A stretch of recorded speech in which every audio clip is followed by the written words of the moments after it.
after a point, once the organization understands you're capable of executing whatever your area of expertise is, they typically want more from you. And the more, which has a prerequisite of strong performance, extends beyond the work.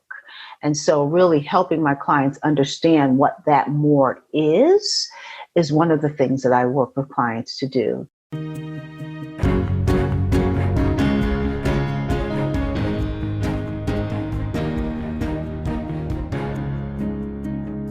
Hello, everyone. Welcome to the KTS Success Factor podcast for women, where we talk about challenges senior female leaders face in being happy and successful at work. I'm your host, Dr. Sarah E. Brown. My guest today is Dr. Kym Harris-Lee. She is a board-certified executive coach, speaker, and published author. Described as a velvet hammer, she utilizes a strategic and intuitive approach to guide clients out of their comfort zones in a way that minimizes discomfort and amplifies desired results. Along with coaching individuals and corporate clients, Dr. Kym has served as a personal coach for the Kennesaw State University Coles Executive MBA and MBA programs. She is currently a member of the faculty team for Smith College Executive Education.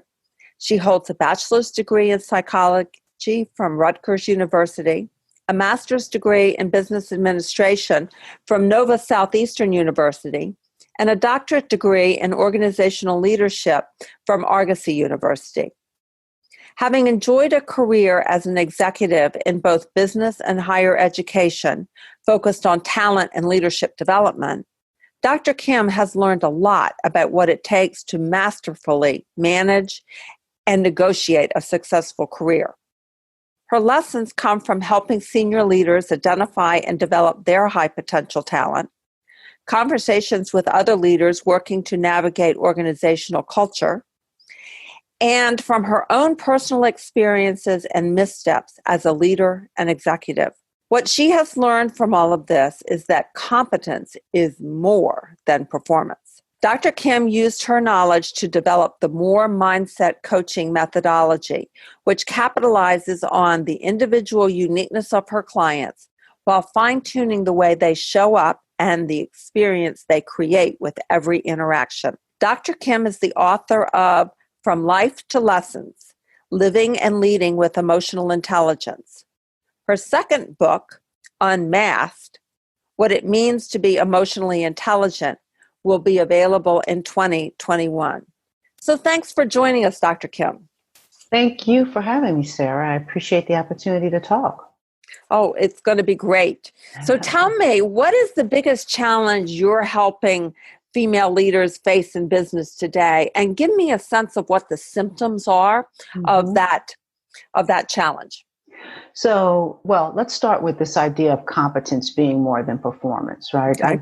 I do work with very high performing leaders that the organization really values. However, when we talk about symptoms, typically the feedback that they're getting isn't that you're lacking emotional intelligence, which is the premise of all of my work, but it could sound something like, you could really learn to be more patient, or you could demonstrate more empathy. And it's really important for people to be comfortable with you, or you're just really a little too direct. We want to see more of you. We want more of your authenticity. And people often get this when there's a style difference between how they show up and the culture of the organization. And all of that really feels like vague feedback that you often don't know what to do with. So I help female leaders figure out exactly what to do with that feedback, to interpret it, and then to take action on it, which is the most important thing, effective action.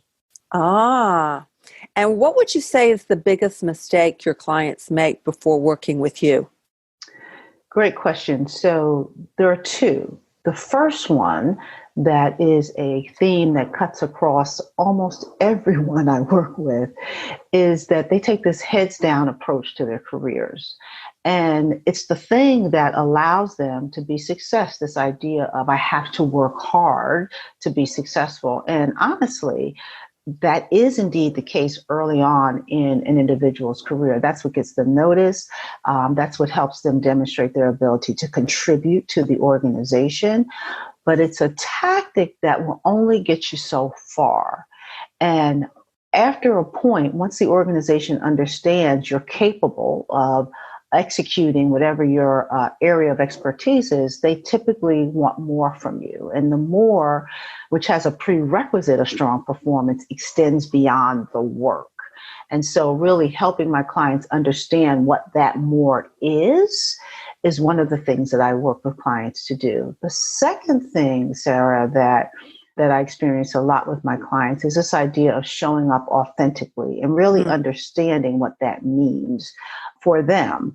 And so what I do is help them understand that it's really about helping people understand who you are, sharing more of your stories, the things that have shaped you as an individual and the things that influence your leadership philosophy and behavior and decision making. It helps establish common ground as well. Not only that, but it helps leaders be more approachable and relatable. The other thing that I think is important from an authenticity perspective is to understand how people experience you. And so really inviting feedback is something I encourage leaders to do so that they can really get a sense of what the perceptions are. And it's really important to be able to manage perceptions and ensure that they are aligned with the image that you intend to put forth. And I often remind clients that an inaccurate narrative, if someone experiences you in a way that's inconsistent with what you want, an inaccurate narrative is very hard to deconstruct. So we want to try to be proactive in getting the feedback to understand exactly how people are experiencing us. And finally, just going right back directly to this idea of authenticity, I'd like to say that it's important that people understand the difference between raw and refined authenticity. While we're talking about this, do you want to do a little expansion on the M.O.R.E mindset, what that stands for, and how that plays into what you just talked about? Absolutely. So M.O.R.E, which is competence is more than performance, M.O.R.E has become, for me, an acronym that focuses on the 4 pillars that are critical to emotional intelligence. The first is maximum self-awareness. Optimal optimism, which is really linked to resilience, your bounce back, self-confidence, your adaptability, your social networks, the alignment of your work with who you are. Rich relationships. Goes back to authenticity, speaks to vulnerability, and really taking into consideration who are your key stakeholders, who are the people that you need to be aligned with, who need to understand the value that you're adding, and how do you connect with them in that way. And then finally, empathetic engagement, and that's really about putting yourself in the shoes of others to truly understand their needs, whether it's the needs of your direct reports, the leader that you report to, your peers, or other key stakeholders. And so I move my clients through this model and giving them an opportunity to talk about their experiences and how the tips and tools and strategies that the M.O.R.E mindset offers can support them. And so they're very practical and, I'm told, relevant strategies and tools that my clients use to enhance their M.O.R.E. And they do it in a way that's unique to them.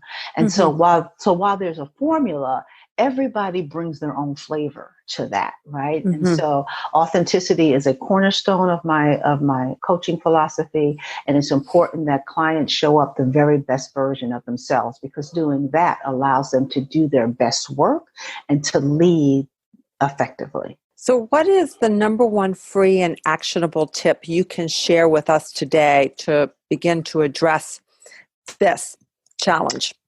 So I think feedback is the most important way to really get a sense of how people experience you and to get ahead of some of the feedback that I talked about earlier. It's important that I emphasize that while it's important to ask for feedback, it is equally as important to act on the feedback, because otherwise, without acting, people will stop giving you feedback because they will feel that you don't value their insights and the way in which they are experiencing you. So if you're not ready to act, I suggest you don't ask. But here are three questions that I think that have proven for me to be really provide a lot of information, and for your listeners, I think would be a great quick leadership tune-up. So the first is, based on your experience and observations of me, in what ways would you say that I am most effective? The second question is, based on your experience and observations of me, in what ways could I be even more effective? So you're starting from a power of strength and you're asking, how can I elevate? Mm-hmm.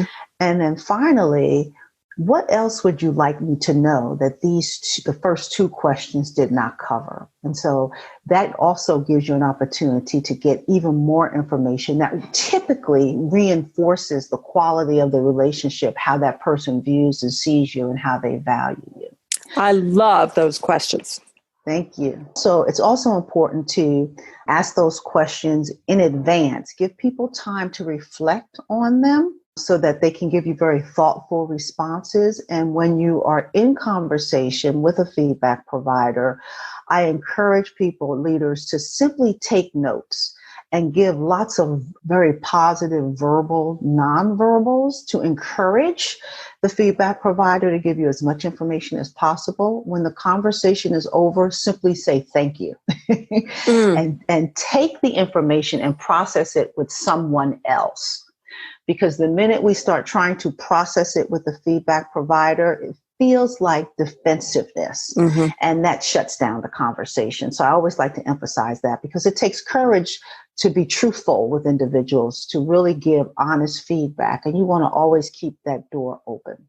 So what's a valuable free resource you can share with women today to help them understand this challenge better? I'd like to offer your listeners in particular a tool that I call 6 Strategies for Unleashing the Power of Your More. They can actually find that on my website, drkymharrisley.com/unleash. And we'll have this in the show notes. That's great. Thank you. So, Dr. Kym, what's one question that I should have asked you that will help our audience take action to address this challenge now? And then would you also answer the question? Absolutely. So one of the things I've mentioned, this idea of authenticity, and I know that a lot of people struggle with it because it means different things to different people. So I have really created this distinction between raw and refined authenticity. So the question might be, what's the difference between raw and refined authenticity? What we all know is that organizations and businesses have been encouraging for a while now leaders to bring their whole self, their most authentic self for work. And I do think it is a reasonable ask, because oftentimes we come to work with these masks on, with these personas, because we think that's the way we're supposed to show up as leaders. But when we can discard those things, it's really going to elevate our careers. It will help us collaborate more effectively and efficiently, be more creative, and even explore the uncharted, I like to call them the uncharted possibilities for the very best outcomes, not only for the leader's team, but the organization. So here's the difference between the two. Oftentimes when we think about authenticity, we think about our most natural and relaxed self. I like to say the way we show up with mama and them, right? So when we're home with the family or the girlfriends, there's a certain way, a much more relaxed way that we're going to interact with individuals.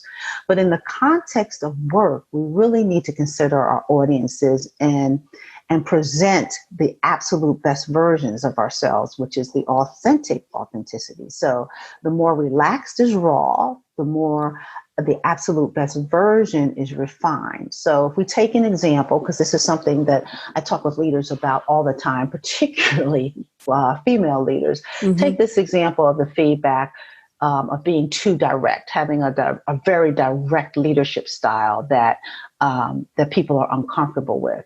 In the case of raw authenticity, the leader is sharing what they really think in this unfiltered way that it often leaves the person on the receiving end feeling very uncomfortable. And what that does is it shuts down the conversation.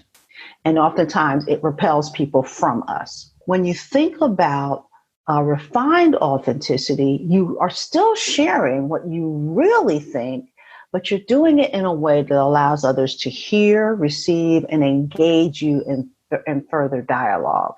So I like to say you're still direct and you're clear, yet you're diplomatic. It's a style that pulls people in and encourages an exchange of thought and perspectives. Very interesting. Well, that's a great example. So Dr. Kym, thank you so much for joining us today. It has been my pleasure. Thank you for inviting me. I really appreciate it. Thanks for listening to the KTS Success Factor podcast for women. If you like what you are hearing, please go to iTunes to subscribe, rate us, and leave a review.